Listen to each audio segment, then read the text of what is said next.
Well, it was an uninspiring start for the Zags on Wednesday against Nicholls at the Kennel, but once the fog wore off, this team cruised to a 30-point victory behind 20-point games from each of the team's centers.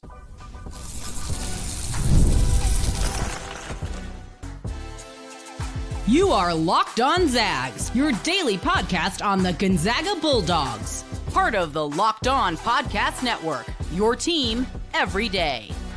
What is going on, y'all? Happy Thursday and welcome into the Locked On Zags podcast, part of the Locked On Podcast Network, your team every day. I'm your host and longtime Gonzaga podcaster, Andy Patton, here to bring you news and updates on all things Zag athletics. Folks, the college football playoff is here, and you don't want to miss a moment of the action. The college football playoff presented by Allstate begins with 4 first-round games December 20th and 21st on ESPN, ABC, TNT, and Max. All right, friends, today's show, the Zags women's basketball team gets conference play underway tonight on the road against San Francisco. We're going to preview how the WCC is shaping up this year without Gonzaga looking like the obvious candidate to win the league. We're also going to recap Gonzaga's win over the Nicholls Colonels on Wednesday night, the things we saw we liked, the things we didn't like, how our keys to the game ended up going on Wednesday.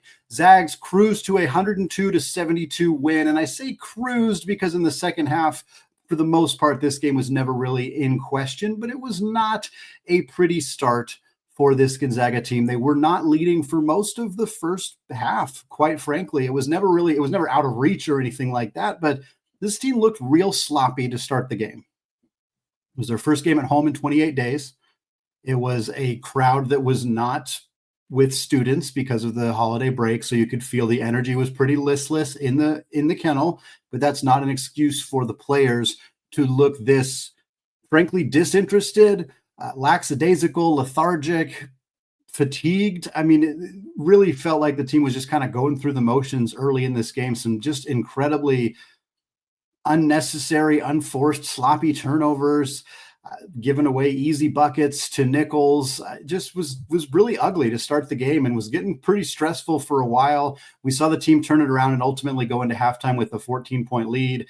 And from there, things were totally fine in the second half, again, resulting in a 30-point win. But it wasn't the prettiest game to watch, especially coming off back-to-back losses. You'd really like to see Gonzaga play a full 40 minutes and look better early in this game. But hard to be super nitpicky about a 30-point win. I mean, Gonzaga was favored by 32 at FanDuel, at 27 at KenPom, so they kind of finished right around where the general projections would have had them be. But it just didn't happen as smoothly as I'm sure many of you all listening to the show would have liked for it to happen. Speaking of things that didn't go smoothly, at least on my end, I watched this game with frequent pauses while I was putting my daughter to bed. So I don't know. I wasn't on social media much because of that. So I don't know how many other people may have experienced this, but we had a lot of technical difficulties with ESPN Plus. We were watching it through the Hulu app. We typically don't have a lot of issues, but there was a ton of pauses, a ton of that technical difficulty screen popping up.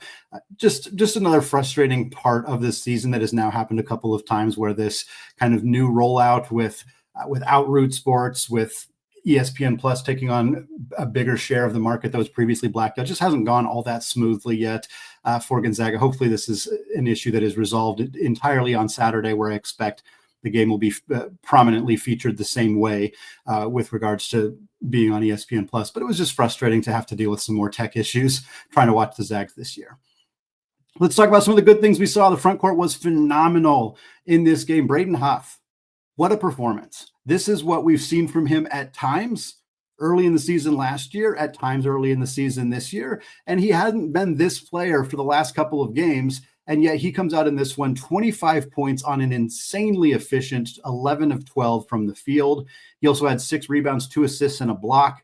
He was a perfect 3 of 3 from the free throw line, which hasn't always been an area of strength for him. He had some tough finishes through contact. He was Gonzaga's only good player in the first half of this game, really. I mean, Ryan Nembhard played fine in the first half, but he had a lot of turnovers. Like Graham Ike played much better in the second half than he did in the first half. And it was just, Braden Huff kind of carried Gonzaga to this win, to the win in the first half, carried them to that 14-point lead, and then the rest of the team really kind of caught up in the second half. But this is the kind of game where you need Braden Huff to dominate. There's no reason for either big to not dominate in this game, and Braden fully delivered against a much smaller opponent in Nicholls State. But Graham Ike had a great game as well. He started slow. And I know we were all feeling the strain of watching Graham have a couple turnovers early in this game and miss a few bunnies that the things that have been problems for him this season. But at the end of the day, he finishes this game with 20 points, second leading scorer on the Zags behind Huff, 6 of 9 shooting. He had 6 rebounds, 2 assists, and a block. Again, Braden Huff also 6 rebounds, 2 assists, and a block. So they were exactly the same in those peripheral stats. Huff had a few more points. Both of them were perfect from the free throw line. Huff 3 of 3, Ike 7 of 7. Graham also knocked down a three-pointer, which was kind of a big momentum swing for the Zags in the first half. He was wide open. You could tell Nicholls wasn't planning to guard him. As soon as he caught that ball, you could tell he was going to shoot it, which I'm happy about. Graham Ike three-point shots is not typically the best offense, but he was wide open. He caught it in a shooting motion, and he just pulled it and knocked it down, gave a little stare down to the bench. I loved that. I thought that was what we wanted to see from him. Again, not perfect from Graham. Didn't outperform Braden Huff. Not that they're always going to be compared exactly like that, but they both played very well in a game where they needed to. Ben Gregg played well as well. 10 points, 10 boards off the bench, a double-double. He had an assist, a block, and a turnover as well. I had a double-double on 2 of 3 shooting. Anytime you can get a double-double where you shoot over 65% from the field and you only take 3 shot attempts, that's pretty darn good. He also was 6 of 7 from the free throw line. He made both his 2-pointers and missed his only 3-pointer. I am going to eventually pull the data on the season. The amount of times where Ben Gregg has made 100% of his 2-point shots and 0% of his 3-point shots, I'm pretty sure this is at least the 3rd time he has done that this year. It might be more than that. That 3-point shot's going to come around for Ben. He's too good of a shooter for it to just be absent all year long, but it has been frustrating that it's not there. Obviously, in this game, 1 3-point attempt missed is not a huge problem, but you'd like to see that start to come around for him. And then got to shout out Ryan Nembhard, a double-double for him as well, 18 points, 10 assists. He had 4 rebounds, 2 steals. He was 6 of 9 from the field. He was 2 of 3 from the 3-point line and 4 of 4 from the free throw line. But he did have 5 turnovers. And in a typical game, an 18-point, 10-assist double-double with 5 turnovers doesn't even really move the needle. That's a great game for every point guard in college basketball. It's also a great game for Ryan Nembhard. I don't want to imply that it's not, but 5 turnovers against a Nicholls State team that had one of the worst turnover rates in the entire country is odd. And so many of these turnovers came in the first 10 minutes of this game, a few of them in the first 5 minutes of this game. And some of it is a hat tip to Nicholls. They were very aggressive defensively. One of their guards had 4 steals in the first 8 minutes of the game. But there was some lackadaisical, just kind of, swinging the ball around without thinking too much about it, like almost expecting that they would be able to get into their sets without any pressure from the opponent. And it was frustrating to watch. This is atypical for Ryan, so I'm not really worried about it, and I don't want to nitpick an 18-point, 10-assist performance, but some of those just not seeming to try that hard on some of the passes, and it wasn't just him, it was a lot of players on this team. It was really hard to watch at the beginning of this game. A few other stats for the game. The Zags shot 64.8% from the field. They shot just over 47% from 3. They were 89% from the free throw line. Defensively, they held Nicholls to 36% from the field, 30.3% from the 3-point line. They had a massive 43-27 rebound advantage. All of this is what you should do against a team like this. Team that's projected to finish 3rd in the Southland Conference, a team that's right around 250 at Ken Pom. This is what you should do against these teams. The bad stuff for Gonzaga, we've already talked at length about the sloppy start. It was really hard to watch. Turning the ball over, Ben Gregg passed the ball right to the opposing team. Braden Huff didn't look at the clock and committed a shot clock violation. Graham Ike had the ball stolen from him twice on the dribble. There was just some really unnecessary, ugly performances from this team in the first 10 minutes of this game. Defensively, they were okay. Nicholls stayed in the game in part because they made some tough shots early in the game, but there was still some lapses that were just absolutely did not need to happen. And if they had played like that against most teams in the WCC, if they played like that against certainly most of the teams they've played up to this point outside of maybe Long Beach or UMass Lowell, there's a chance this team doesn't win that basketball game. And that's just inexcusable to play like that against this kind of opponent coming off back-to-back losses. 15 total turnovers, like we mentioned. The other thing that was not good in this game was the 2 transfers. Caleb Battle, Michael Ajayi were the two of the worst players on the floor for Gonzaga in this game. One thing I like that Mark Few's been doing this year is if you're not playing well, you just don't play. Caleb Battle played 13 minutes in this game, 13 minutes for the guy who's the leading scorer on this team coming into the game. Michael Ajayi played 16 minutes because they weren't playing well. Caleb Battle had 1 point He had 1 point. Leading scorer for the Zags had 1 point in this game against a team that's like 202nd defensively at Ken Palm. He was 0 of 2 from the field, both 3-point attempts. He was 1 of 2 from the free throw line, his second miss of the season. He had 3 fouls, which is part of the reason he didn't play very much. And then in the second half, they didn't need to play him, but really disappointing performance from him. And then Michael Ajayi, coming off of what was a good game, we finally started to think, okay, he's turning it around a little bit. Nah, there's a stinker here for him. 16 minutes, 4 points, 3 boards, 2 blocks, and an assist. One of the blocks was awesome. You love that. He also had a steal, but he was 1 of 5 from the field. The only field goal he made was a transition dunk where there was literally nobody near him. He then missed the rest of his shots. He missed 2 3-point attempts. He did go 2 of 2 from the free throw line, but just not an inspired performance from either Ajayi or Caleb Battle. Again, happy that Mark Few can just say, all right, you guys aren't playing well. Go to the bench. We'll play Ben most of the second half. We'll play Dusty more in the second half. We saw that against UConn when Nolan Hickman only played 12 minutes and Graham Ike only played 12 minutes. Now, obviously, they didn't win that game, but Mark Few is perfectly willing to do that. And I think that's a product of having the depth to not just force a player who's having an off night to suffer for 37 minutes, but it's still frustrating to see these two players not have a strong game here when Gonzaga didn't need them necessarily, but is certainly hoping to see those guys start to get more consistent as the season goes forward. Well, we mentioned Graham Ike got back on track. Nolan Hickman got back on track as well. We're going to discuss that and some of our other pregame keys to this contest, all coming up here in just a second. But first, folks, it is that time of year. The college football playoff is back. And with the newly expanded 12-team format, it is guaranteed to be bigger and better than ever, bringing you all the hard-hitting and high-flying excitement that you love. TNT Sports' coverage of the college football playoff begins December 21st, starting with the college football playoff kickoff show presented by AT&T at 11 a.m. Eastern time. That leads into our first matchup, the SMU Mustangs battling the Penn State Nittany Lions at noon. Then the Clemson Tigers will look to upset the Texas Longhorns in a showdown at 4 p.m. Eastern time. Don't miss a moment of the action. Watch the college football playoff presented by Allstate live on TNT, True TV, TBS, and Max. All right, folks, segment 2, still Andy Patton, still Locked On Zags podcast, and we're still recapping Gonzaga's 30-point win, 102-72. Not sure if I actually said the final score for Gonzaga over Nicholls, the Colonels out of the Southland Conference on Wednesday, Gonzaga's first home game in 28 days. Our first key to the game, or thing we were watching for, whatever platitude you want to use for it here, key was to get Graham Ike back on track. And it happened. It just didn't happen right away. And while we touched on it a little bit in the first segment already, and we touched on Ryan Nembhard having an uncharacteristically high 5 turnovers and things of that nature, Graham continuing to struggle to take care of the basketball, he shot 6 of 9 from this game, so we can't, that's a really good percentage. You can't say, oh, he had a bad shooting night, but he still missed some shots he shouldn't be missing in the first part of this game. And what was more concerning is multiple times he put the ball on the deck and it immediately got taken from him. You have to have more floor awareness of where the guards are, where the players are who could potentially disrupt you. And he just would dribble the ball without paying attention, and guys would swoop in and steal it from him. Part of that, and this isn't an excuse for Graham, but part of that is teammates need to be communicating, and maybe they were, and he wasn't hearing it. I don't know, but those kind of things are frustrating. But he hit the big 3-pointer. He was 7 of 7 from the free throw line. He finished with 20 rebounds and 6 assists. He had a block on defense. Yeah, he did have a couple of assists, like we said. And I'm not going to fully relitigate the starting lineup thing, but one of the things I talked about was who is actually playing more. And this game was pretty even. Braden Huff played 20 minutes. Graham Ike played 18 minutes. Both of them had great games. So, of course, it makes sense.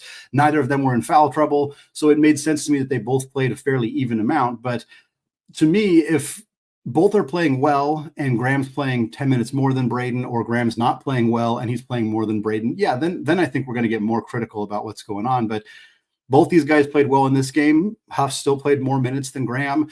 It's just not something I'm overly concerned about. I think when Graham has those tough games, which we're hoping are going to start becoming fewer and far in between, but if they do, we have proof that Mark Few is fully willing to just saddle him on the bench. He's not playing well. He's not going to play the last 15 minutes of the game, the last 10 minutes of the game, whatever it may be. To me, that is an acceptable way to handle this solution. And changing the starting lineup is I think fans are so focused on it has to be the exact 5 best players. And if Braden's playing slightly better than Graham, or if Braden's playing better than Graham, it has to be a change. And I don't think it's not that complicated, or it's not that simple. There are egos in play. There's emotions in play. There's like, is Braden playing well because he's coming off the bench and he's a change of pace? I think another factor that I would want to bring up here briefly is Graham is much better at drawing contact and getting to the free throw line. He's also a better free throw shooter, but the reason that I think that's important is getting opposing bigs in foul trouble early is very, very important. It is a critical thing that can help Gonzaga win basketball games. And Graham is straight up better at that than Braden Huff. He just is. It's a skill he has that is better than Braden. And I do think, and Braden's talent and Braden's ability to score is not only because Graham does this, but it certainly helps that by the time Graham leaves and Braden comes in, often the other team is either already on their backup center or their starting center already has a foul or two, and that does make them play a little bit more tentatively. So I do think that Graham in the starting lineup provides that in an area that provides this skill set that Braden doesn't, that I think helps this team succeed. Graham had a great game. Braden had a great game. It's what we needed to see. Hopefully they both play well again on Saturday against Bucknell. Key number 2 for the Zags was to find that lost outside shot. Mission check and accomplished here. 8 of 17 for the Zags, 47%, their best mark from 3 on the season. Their previous best was 45%, so nice to see them come around on that. And in particular, when we talked about this before the game, Nolan Hickman was the player we really highlighted, as well as Dusty Stromer, as guys of like, hey, they're the most important three-point shooters on this team. Seeing them see the ball go through the net is going to be vital for this team going forward. And again, check and check. Nolan Hickman was 3 of 4 from 3 in this game. He finished with 11.6 rebounds and 5 assists. A very, very good game for Nolan that got kind of lost in the shuffle of Braden and Graham and Ryan playing the way that they did.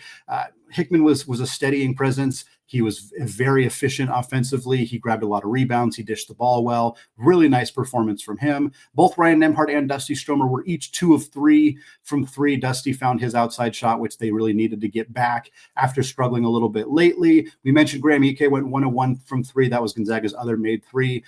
We had Michael Ajayi and Caleb Battle. We already mentioned they struggled. They each went 0 of 2. Ben Gregg went 0 for 1. Junsuk Yo came in late in the game and shot a 3 at the shot clock buzzer, basically, and missed that one. But still, for the Zags to shoot 47%, and with a lot of their misses coming from guys who have kind of been struggling a little bit in that area, I think you feel pretty good about seeing 3 of your most important three-point shooters, Hickman, Nembhard, and Stromer, all shoot it extremely well in this one. Key number 3 was to try to see if the Zags would mess with some lineups, try to do some different things, work on some areas that it's harder to work on in games where you're down 13-2 after 3 minutes, for example. And we did see some stuff. Gonzaga ran a half-court trap in this game early on.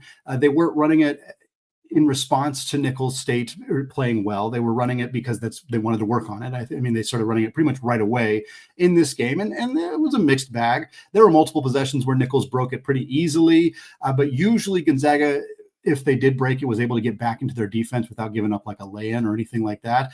It's okay for your press to get broken more often than not. Most presses aren't successful more than 50% of the time. It's when your press is resulting in the other team not only breaking the press, but then getting a lay-in or drawing a foul, things like that. And that happened infrequently, but a little bit in this game. So it was nice to see them work on that. They also did get some chances to work on their zone offense. Frankly, still needs work. There was a couple possessions where it looked like Gonzaga didn't recognize that the opposing team was in a zone. And by the time they recognized it, it still took a little bit longer to even get into the offense. And that to me is very baffling. If this was a freshman point guard and he was not recognizing his zone defense, okay, fine. But Ryan Nembhard and Nolan Hickman were both on the floor. How are we not immediately recognizing that the opposing team's in a zone and immediately throwing Ben or Graham or whoever in the middle of the key and throwing the other big down on the baseline and just getting straight into that offense? There was a few possessions where the Zags kind of panicked after they realized they were in a zone and then just took the first three-pointer that was available to them. That kind of led to Dusty's missed 3. That led to Ben's missed 3. Just still some zone offense is not that difficult. And Gonzaga has struggled with the zone offense I can remember watching them lose to Syracuse in 2009. They've struggled against the zone for a very long time. And so it'd be nice to see them find a way to get better in that area. But there wasn't a ton of other unusual stuff, unusual lineups, things of that nature. But those were a few things that stood out to me in this game. Key number 4 was to try to get the 9, 10, and 11 guys some run. We didn't really see that despite the 30-point win. Innocente played just 2 minutes in this game. He had a bucket and a steal. Ismaila Diani did not play in this game. Junsook Yo played just 3 minutes in this game. He had a point from the free throw line. He missed his 3-point attempt, as we mentioned before, and he had a rebound. Still nice to get those guys to stretch their legs, to get to play some basketball games, some minutes on the floor, but just was very little from both of them and didn't really get a chance to work on anything or get better other than just getting, a little bit of game action. And then key number 5 was whether we were going to see any of the walk-ons. We did see Joe Few. He played 3 minutes, did not record a single stat. Basically just got to run up and down the floor for a couple of minutes. We did not see Joaquin Reyes Moore. We did not see Noah Holland. We just saw Joe for the walk-ons. Hopefully we'll get a chance to see some of the walk-ons again on Saturday, since we haven't seen Q or Holland in quite a while. Well, folks, Lisa Fortier and the Zag women are taking on San Francisco on the road to tip off WCC action tonight. We're going to take a look at how this conference is shaping up this season. That and more coming up here in just a second. But first, folks, get ready to tackle the college hoops action this season with FanDuel, America's #1 sportsbook. Because right now, new customers can bet $5 and you will get $150 in bonus bets if you win. The FanDuel Sportsbook app gives you everything you need to place live bets all in one place. So when you're going to hunch in the middle of the game, you can check out the latest stats, view live play-by-play, and so much more, all on the same page where you place those bets. And Thursday evening tonight, St. Mary's hosts Merrimack in some WCC action. FanDuel has it 19.5 points in favor of the Gales. They should win this one handily. The over-under is set at 128.5. St. Mary's defense hasn't quite been as good as typical, but I feel like between their offense being meh and Merrimack offense being not good, I think this is going to be under. I might be tossing a little bit of money down on that. If you want to join me, visit FanDuel.com and join today. As a reminder, you will get started with $150 in bonus bets if you win your first $5 bet. That's FanDuel.com, America's #1 sportsbook. Today's episode is also brought to you by Prize Picks. Folks, make your holidays bigger and brighter with Prize Picks, the best place to get real money action while watching your favorite sports. You can right now win up to 1,000 times your money on Prize Picks. With over 10 million members and billions of dollars in awarded winnings, Prize Picks has made daily fantasy sports accessible to all. All you have to do is pick more or less on at least 2 players for a shot to win up to 1,000 times your cash. So run your game all season long on Prize Picks, America's #1 daily fantasy sports app. And join now, because this holiday season, Prize Picks is giving away 2 free picks in December, and they're giving away $30+ million in rewards during Picksmas. Download the app today and use the code LOCKEDONCollege to get $50 instantly after you play your first $5 lineup. Prize Picks, run your game. All right, folks, segment 3, still Andy Patton, still Locked On Zags podcast, and we are now getting you ready for tonight's battle between Gonzaga and San Francisco, the first WCC game, of the season for Lisa Fortier and the women's team. The game is at 6 p.m. Pacific time. It is on ESPN+. It is also available. I believe it'll be available on SWX for those of you in Spokane. They have live stats and radio on the Zag website as well if you want to check it out there. The Zags are getting into conference play with just a 5-6 record in the non-conference. The Dons, meanwhile, are 3-6 in the non-conference. Neither team playing all that well right now. The Zags, very unusual to be coming into conference play with 6 losses. Very unusual to even have 6 losses on the season, but it has not been a pretty start to the year for Lisa Fortier's team. Injuries have been a big problem for this program. They're without Taylor Dalton. They're without Lauren Whitaker. They're without Bree Salenbien. They've had some other injuries that have affected them at times this season as well. They're also replacing 4 starters from last year, and all that really shows. And one of the conversations we've had around this program the last couple of years is how dominant they have been over the WCC. Last year, like half their wins were by 20 or more points. They had multiple wins by 35 or more points. I mean, they just crushed everybody in the WCC. But the WCC is a weak conference in women's basketball, far weaker than it is comparatively on the men's basketball side, to the point where it was, if Gonzaga lost any conference games, it pretty much kept them from being a top 7 seed. It put them on the 9 seed at one point. Like, it's really difficult. It's really is reminiscent of like what the men's team went through in like the 2005 to 2010-12 range, something like that. Like, it was just the Gonzaga is so good, but this conference was really dragging them down. This year, the conference still isn't very good, But unfortunately, neither is Gonzaga, which is not helping. The hope was that the additions of Oregon State and Washington State would elevate the conference. And while both teams are okay, the Washington State more so than Oregon State, neither of them are really helping elevate the reputation of the league, the brand awareness, or really just they're not helping in terms of wins and losses either. So it's been very unfortunate that not only is Gonzaga not playing as well as we hoped that they would and as well as we expected them to, but the two new teams in the conference aren't really elevating the conference either.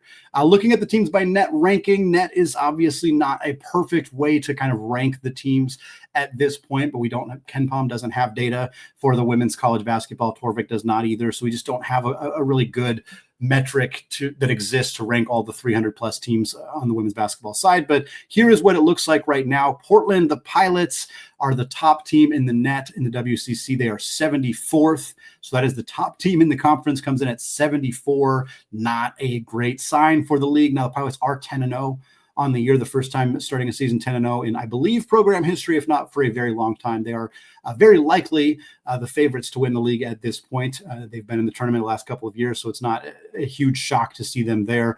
It is a little bit surprising if you're used to looking at WCC standings from a men's basketball perspective, but this Portland women's team has been very good as of late.